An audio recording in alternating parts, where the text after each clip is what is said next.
So crowdsourcing as a practice is still relatively immature in Africa.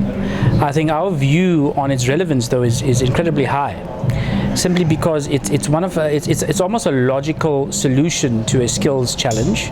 It allows corporates, governments, individuals even to solicit advice on an as-needed basis and only pay once satisfied. So the model sounds perfect for the African challenge around technical skills.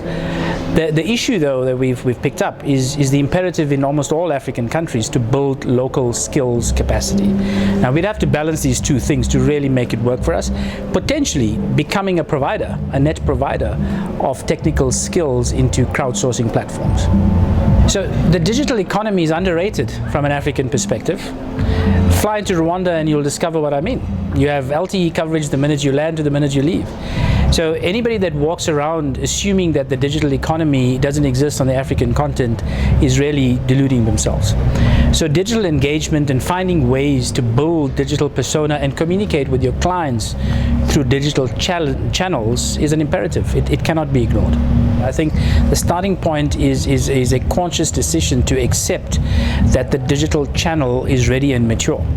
Once you start there, the content that you want to put through these channels to engage your clients becomes academic and a far easier thing to achieve.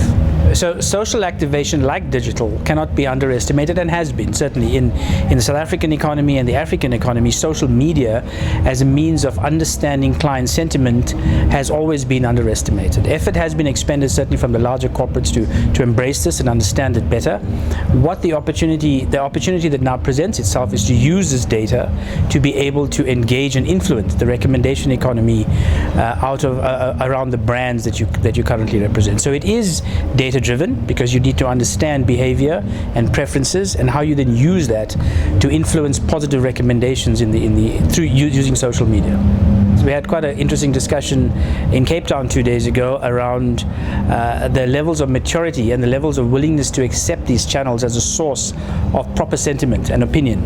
And yes, I think two things need to happen. I think the consumer market needs to be more active in voicing their objections, if you want, around concerns using these channels, and then corporates need to be more receptive on using those channels to change perception, deal with customer issues, and as a consequence create positive recommendations.